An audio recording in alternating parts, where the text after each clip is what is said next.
नमस्कार विद्यार्थी मित्रांनो, स्वागत तुमचं माझ्या यूट्यूब चॅनलवरती. आज आपण भाग तिसरा, हा खूप मोठा धडा आहे, अन्न व निवारा. त्यामुळे मी तीन तीन भागामध्ये घेत आहे. तर चला चालू करूया. तर कालपर्यंत आपण होतो अन्न साठवण्याच्या योग्य पद्धती. आता पालकांसोबत खालील कृती करा. कैरीच्या फोडी खारवण्याची कृती. आता याच्यामध्ये कैरी असते आपल्या, म्हणजे कच्चा आंबा, काचेची बरणी, सुरी, चमचा, कैऱ्या, मीठ, कैरी, लोणची मसाला इत्यादी साहित्य, तेल, मोहरी. बरणी स्वच्छ व कोरडी करून घ्या. पालकांकडून आपल्याला लोणचं बनवायचं, एक प्रकारे लोणचं मुरंबा. सुरीच्या सुरीने कैरीच्या बारीक फोडी करून घ्या. फोडी बरणीत भरून कैरी, लोणचे, मसाला, तिखट, मीठ घाला. हे मिश्रण कोरड्या लाकडी किंवा स्टीलच्या चमच्याने नीट हलवा, म्हणजे सर्व घटक मिसळले जातील. त्यानंतर त्यावर मोहरीची डाळ, तेलाची गार केलेली फोडणी घाला. बरणीच्या तोंडावर स्वच्छ कापड घट्ट बांधून बरणीचे झाकण लावून घ्या. अशा प्रकारे बरणीचं आपल्याला लोणचं बनवायची पद्धत आहे. आता परिरक्षक लोणची मुरंबा टिकवण्यासाठी त्यात विशिष्ट पदार्थ घालतात, त्यामुळे हे पदार्थ वर्षभर टिकतात. अशा पदार्थांना परिरक्षके म्हणजे पदार्थ टिकवणारी रसायने म्हणतात. आता याच्यामध्ये काय काय असतं परिरक्षकांमध्ये, की मीठ, हिंग, मोहरी, खाद्यतेल हे अन्नाला बुरशी लागण्यापासून वाचवतं. पदार्थ पाण्याचा अंश राहू नये याची काळजी, आणि त्यात पाणी राहू नये याची आपल्याला काळजी घ्यायची आहे. आता सांगा पाहू, धान्य, कडधान्य, पापड इत्यादी साठवण्याआधी उन्हात का वाळवतात? उघड्यावर ठेवलेल्या कैरीच्या फोडी व खारवलेल्या फोडी यांचे निरीक्षण करा, त्यातील फरक सांगा. जर उघड्यावर ठेवलं त्याच्यावर बुरशी लागायला सुरुवात होईल, आणि धान्य, कडधान्य यातून उन्हात तापवल्यामुळे त्यातलं पाणी नष्ट होतं, त्यामुळे ते जास्त काळ टिकतं. पदार्थ खराब झाला हे कसे ओळखाल? त्याला जर वास येत असेल तर. अन्नपदार्थ कोणत्या ऋतूत लवकर खराब होतात? तर उन्हाळ्यात जास्त खराब होतात. हवाबंद पिशवीतील साठवलेले पदार्थ का खाऊ नयेत? कारण की त्याच्यामध्ये जास्त नायट्रोजन वायू ठेवलेला असतो, आणि ते किती काळ राहिले ते आपल्याला समजणार नाही. सर्वात लवकर खराब होणाऱ्या अन्नपदार्थ कोणते? आपलं दूध झालं.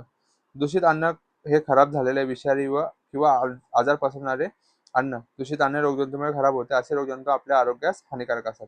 आता दूषित अन्न, खराब झालेले अन्न ते विषारी असू शकतं, आजार पसरणारं असतं. दूषित अन्न रोगजंतूमुळे खराब होते, त्यामुळे असे रोगजंतू आपल्याला आरोग्यास हानिकारक ठरतात. आता अन्न दूषित होण्याची कारणे.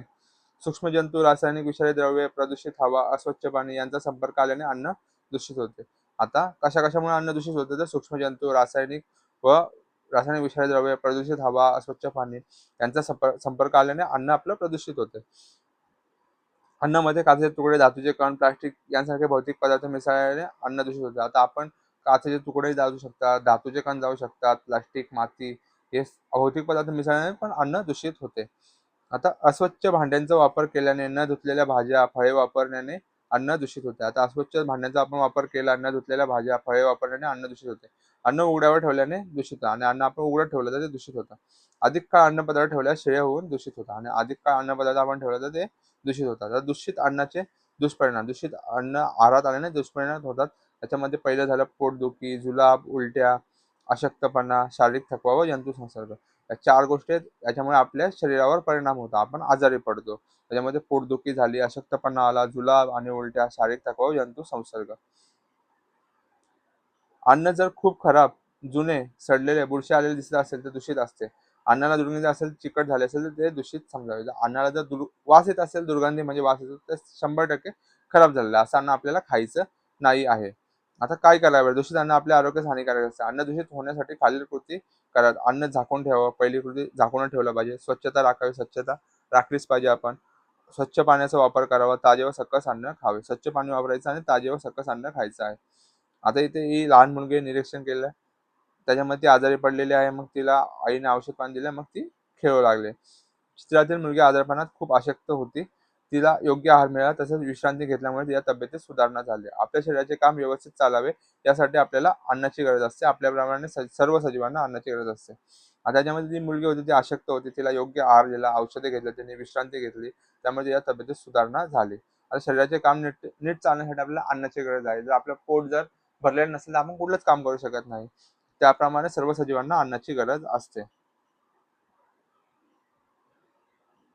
आता इथे मांजर दिले. मांजर कशासाठी दबावात धरून बसले? तर मांजर उंदरासाठी दबावात धरून बसले. पक्ष्याची अंडी कुठे आहेत? मांजर घरट्याकडे का बघत आहे? पक्ष्याची अंडी झाडावर आहेत, घरट्यामध्ये, आणि त्या घरट्याकडे बघत आहे कारण की मांजराला त्या अंडी खायची आहे. तर घराची गरज कशासाठी? कडाक्याची थंडी, सोसाट्याचा वारा, रणरणते ऊन, मुसळधार पाऊस यांचा आपल्याला त्रास होतो. त्यांच्यापासून बचाव होण्यासाठी आपण घरात राहतो. आपल्याप्रमाणे प्राण्यांनाही घराची गरज असते. काही प्राणी स्वतःसाठी निवारा तयार करतात, तर काही प्राणी परिसरातील सुरक्षित जागी निवारा शोधतात. आता आपल्याला थंडी झाला, वारा झाला, ऊन झाला, पाऊस झाला यांच्यापासून त्रास होतो आणि त्याच्यापासून आपल्याला बचाव, संरक्षण होण्यासाठी आपण घरामध्ये राहतो.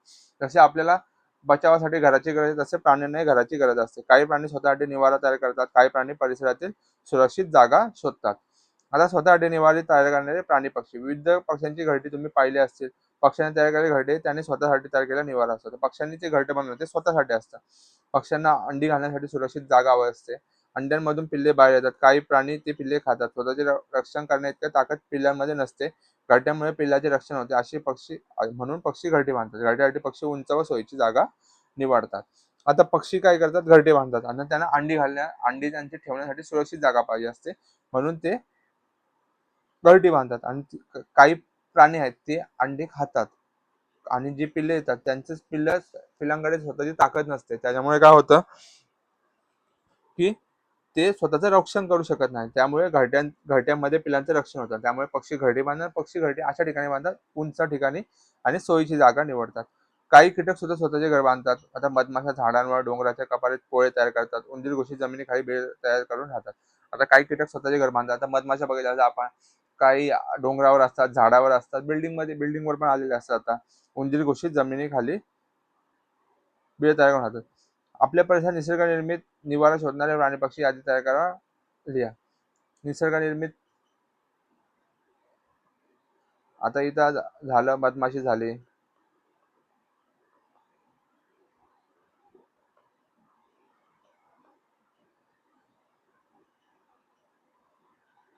उंदीर झालाय, इथं आता कुत्रा झाला. असे प्राणी पक्षी आहेत. काही लोक प्राणी पाळतात, प्राण्यांसाठी निवारा तयार करतात. वरील चित्रामध्ये प्राण्यांचा निवारा कोणता ते सांगा. आता गाई म्हशींसाठी गोठा असतो, कोंबड्यांसाठी खुराडा असतो, इथे तबला असतो घोड्यांसाठी. असं पशुपालनासाठी होतं. आम्हीच्या खिडकीजवळ चिमणीने घरटे बनवले आहे. त्या घरटेला हानी पोहोचू नये यासाठी त्याने काय करावं बरं, तर खिडकी नीट उघडावी. खिडकीमध्ये जो पक्षी आहे, चिमणी आहे, त्याला खायला द्यावं, पाणी द्यावं, अशा प्रकारे त्याची काळजी घ्यावी. सर्व सजीव एक प्रकारचे अन्न खात असतील का? गाय गवत खाते म्हणून मांजरे गवत खाईल का? मांजराला उंदीर खायला आवडतात म्हणून शेळीला उंदीर खायला आवडतात का? नाही. तर सर्व सजीव आहेत ते वेगवेगळ्या प्रकारचे अन्न खातात. आता माणसं आहेत, माणसांना पण वेगळे पदार्थ आवडतात खाण्यासाठी. आता गाय गवत खाते म्हणून मांजर गवत खाईल का? नाही. गाईचं गवत आहे, मांजराला उंदीर लागेल खायला. मांजरी उंदीर खायला तर शेळी उंदीर खायला का? नाही. शेळीला गवत लागेल. प्रत्येकाचं अन्न वेगळं आहे. प्रत्येक सजीवाला अन्नाची गरज असते, परंतु सगळ्यांचे अन्न एकसारखे नसते. वनस्पती स्वतःचे अन्न स्वतः तयार करतात. काही सजीव जंगलातील झाडांचा पाला, गवत खातात. काही हिंस्र प्राणी हे इतर प्राण्यांना खातात. वाघ, सिंह झाले इतर प्राण्यांना खातात. काही झाडाचा पाला खातात. आजूबाजूच्या परिसरात पाहिलेल्या वेगळ्या पक्ष्यांच्या घरट्यांची चित्रे मिळवा. 2-3 वाक्यात उत्तरे लिहा. संकटांपासून बचाव करता येईल अशी सुरक्षित जागा, तसेच ऊन, वारा, पाऊस यांच्यापासून सुरक्षण करता येईल असा असला म्हणजे निवारा. मानव समूहाने वस्ती करून राहतो. मानवी निवाऱ्याचे शहरी, ग्रामीण असे साधारण 2 प्रकार पडतात. आता वरील चित्राचे निरीक्षण करावं, खालील प्रश्नांची उत्तरे द्या. ग्रामीण भागातील घरे कोणत्या साहित्यामुळे बनलेली असतात, तर लाकूड, झाडाच्या फांद्या, सावळ्या यापासून. शहरी घरे सिमेंट, माती, वाळू यांपासून शहरी घरे म्हणजे लोखंड. आता ग्रामीण घरे, महाराष्ट्र राज्यात बहुतांश लोकसंख्या ग्रामीण भागात जाते. त्यांना आजूबाजूच्या परिसरातील उपलब्ध साधनांचा उपयोग करून घरे बांधावी लागतात. तसे घरांच्या रचनेवर हवामान, पर्जन्यमान, भौगोलिक परिस्थिती यांचा प्रभाव असतो. उदाहरणार्थ कोकणातील सर्व पर्जन्याच्या प्रदेशात कौलारू घरे, उतरत्या छपरांची घरे असतात. राज्याच्या मध्यम पर्जन्यमान असलेल्या पठारी प्रदेशातील घरेही धाब्याची, मातीची असतात. राज्यातील विदर्भ, नंदुरबार या ठिकाणी आदिवासी भागात कुडाची घरे बांधतात. साधारणतः ग्रामीण घरे माती, बांबू, गवत, दगड, नारळाच्या झावळ्या या इत्यादी वस्तूंपासून बनवलेली असतात. अशी घरे बहुतेक कच्ची असतात. ती कच्ची घरे म्हणजे ती लगेच तुटू शकतात. आता याच्यामध्ये ग्रामीण भाग आहे आपला. महाराष्ट्रामध्ये जास्त ग्रामीण भाग आहे.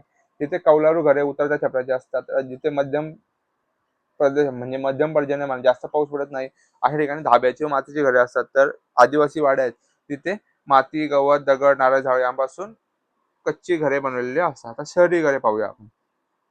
अलीकडील काळात शहरांची वाढ मोठ्या प्रमाणात होत आहे. शहरी भागात वस्ती दाट असते. शहरात बहुमजली इमारती असतात. ही घरे साधारणतः पक्क्या स्वरूपाची असतात. ही घरे असतात ती पक्क्या स्वरूपाची असतात. ही घरे बांधण्यासाठी आपण सिमेंट, वाळू, कॉन्क्रीट, सळ्या स्टील इत्यादी वस्तूंचा वापर करतो. काही शहरी घरे सोयी सुविधा युक्त असतात. ग्रामीण भागातील घरे नैसर्गिक संसाधनांचा वापर करून बांधलेली असतात. आता पर्यावरण पूरक निवारण, आता हे घर आहे याचं सौर ऊर्जेवर चालणारं घर आहे. जसजशी लोकसंख्या वाढते तशा वस्त्यांच्या घरांच्या संख्येत मोठी वाढ होते. शहरी वस्त्यांची प्रचंड वाढ पर्यावरणाला हानिकारक असते. ग्रामीण भागातील बहुसंख्य घरे ही परिसरात उपलब्ध असणाऱ्या साधनांपासून बनवलेले असतात. यात माती, शेत, बांबू, लाकूड, दगड यांचा वापर केला जातो. आता पर्यावरणपूरक घरे, अशी घरं बांधताना आपल्या साहित्यामुळे पर्यावरणाला हानी पोहोचत नाही. याच्यामध्ये नैसर्गिक साधनांचा अधिक प्रमाणात वापर केला जातो. घरामध्ये पवन ऊर्जा, सौर ऊर्जा, बायोगॅस यांसारख्या अपारंपरिक ऊर्जांचा जास्त वापर केला जातो. पाण्याचा पुनर्वापर करण्यावर आपण भर देतो. ज्या वस्तू टाकाव्या अशा वस्तूंचा पुनर्वापर केला जातो. अशा घरामध्ये नैसर्गिक प्रकाश, हवा खेळती राहावी यासाठी व्यवस्था केलेली असते. तर आपण काय शिकलो, शेतातून घरापर्यंत पोहोचताना अन्नावरील प्रक्रिया समजल्या आपण. विविध प्रदेशातील लोकांच्या अन्नधान्य, लोकांच्या जीवनशैली यांच्यातील संबंध आपल्याला समजला. अन्नधान्यात शेतकऱ्यांची असलेली भूमिका, अन्न साठवण्याच्या पद्धती, अन्न तयार करण्याच्या पद्धतींचा अभ्यास केला. दूषित अन्नाचे दुष्परिणाम पाहिले. प्राण्यांचे, पक्ष्यांचे अन्न निवारे समजले. निवाऱ्यांचे प्रकार, पर्यावरण पूरक निवारे अभ्यासले. आता उजळणी करूया. आपण काय काय केलेलं आहे. याच्यामध्ये शेतकरी पहिला मशागत करतो. जास्त पावसाच्या प्रदेशामध्ये तांदूळ पीक घेतले जाते. शेती उत्पादन वाढवण्यासाठी आधुनिक तंत्रज्ञानाचा वापर केला पाहिजे. आपल्या शरीराचे नीट चालायला लागणारी ऊर्जा आपल्याला अन्नातून मिळते. आता ही प्रश्नोत्तराची एक व्हिडिओ मी पुन्हा बनवून देईल. या व्हिडिओचे मला वाटतं 2 का 3 पार्ट झालेले आहेत. तुम्हाला व्हिडिओ आवडल्यास आपल्या चॅनलला सबस्क्राईब करा, लाईक करा, शेअर करा, कमेंट करा. जास्तीत जास्त मुलांपर्यंत व्हिडिओ पोहोचण्यासाठी मदत करा. तुम्ही खूप जण व्हिडिओ पाहतायत पण सबस्क्राईब नाही करत. सबस्क्राईब करायला प्लीज विसरू नका. प्लीज जास्तीत जास्त मुलांपर्यंत आपले व्हिडिओ पोहोचवा आणि सबस्क्राईब करायला विसरू नका. प्लीज सबस्क्राईब करा. Thank you.